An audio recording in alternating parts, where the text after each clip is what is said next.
एकता जी, आपसे एक सवाल है। कल जो राहुल गांधी ने पीएम मोदी को नौटंकीबाज बोला, इसे आप किस रूप से देखते हैं और क्यों बोला गया है?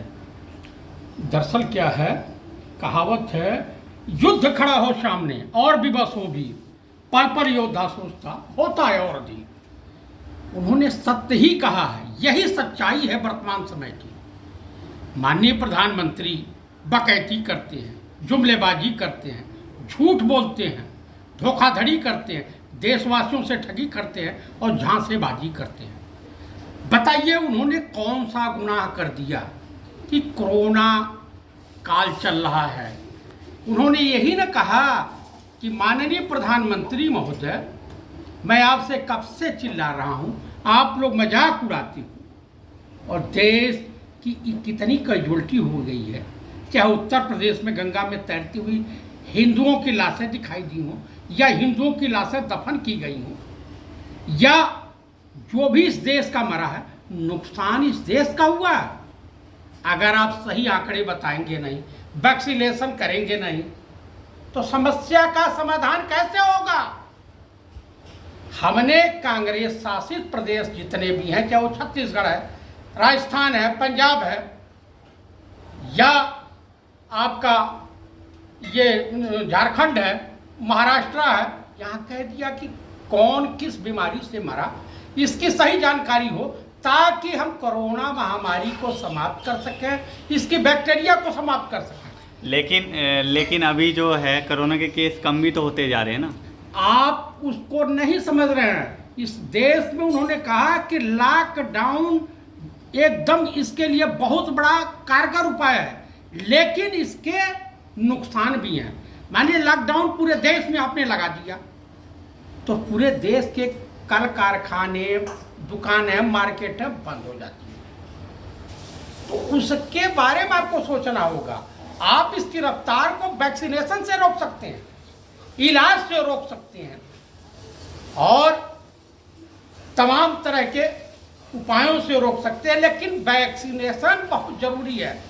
आप जिस तरह से, जिस धीमी रफ्तार से इस देश में वैक्सीनेशन हो रहा है, उससे ये आभास होता है कि 2024 तक इस देश में वैक्सीनेशन की कार्रवाई पूरी होगी, जबकि एक साल के अंदर अमेरिका, कनाडा, ब्रिटेन, फ्रांस और तमाम देशों ने एक साल के अंदर अपने देश से कोरोना महामारी को समाप्त कर दिया।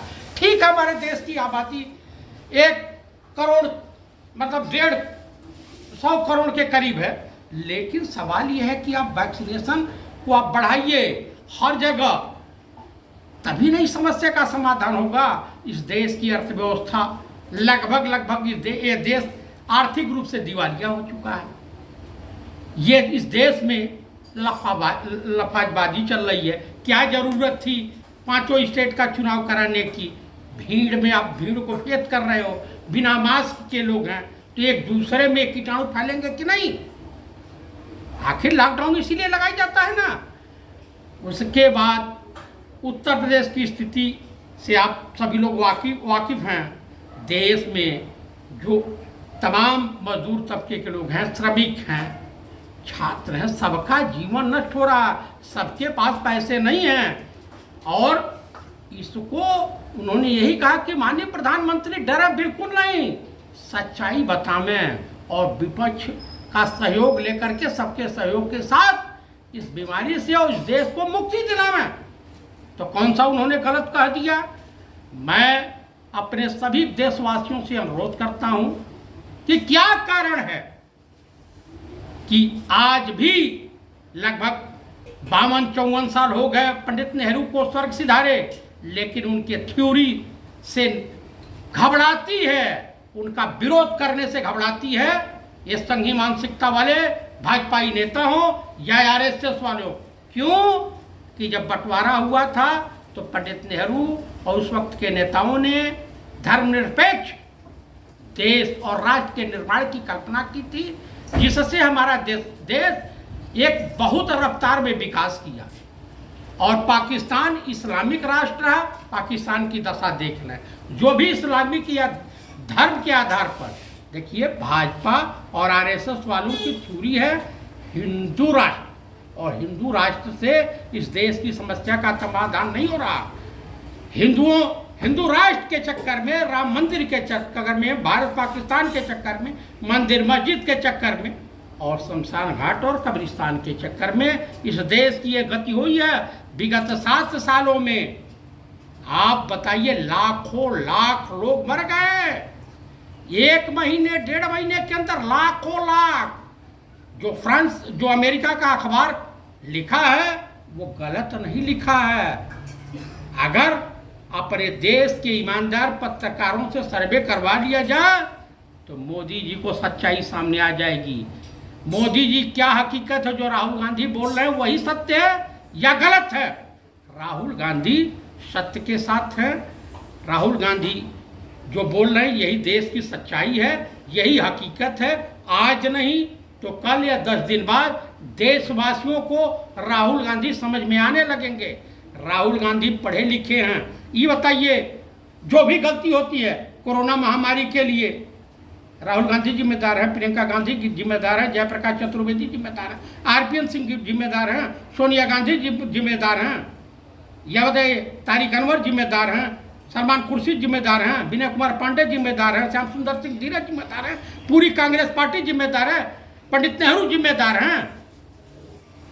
इस दिन सनातन धर्म वालों ने अपनी मूर्खता को त्याग करके और फिर जिस रास्ते पर हमारे पूर्वज चलते थे उस रास्ते पे चलने लगेंगे तो ये देश खुशहाल हो जाएगा, मजबूत हो जाएगा और इस देश वाकई विश्व गुरु के स्तर पे खड़ा हो जाएगा।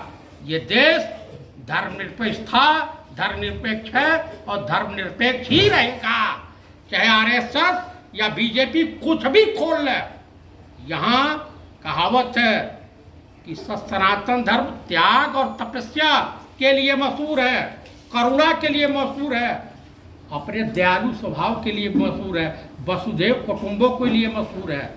इस्लाम में जो है ये कहावत है कि जिसके पास ईमान नहीं वो मुसलमान नहीं। क्रिश्चियन में है कि प्रेम, भावना, भाईचारा जिसके अंदर नहीं है वो ईसाई नहीं, वो क्रिश्चियन नहीं। और जिसके अंदर सेवा भाव और समाज की रक्षा करने की हिम्मत नहीं है वो व्यक्ति सिख नहीं कहला सकता, सिख हो ही नहीं सकता। तो ये देश तमाम लोगों के आचार विचार संस्कार से बना है।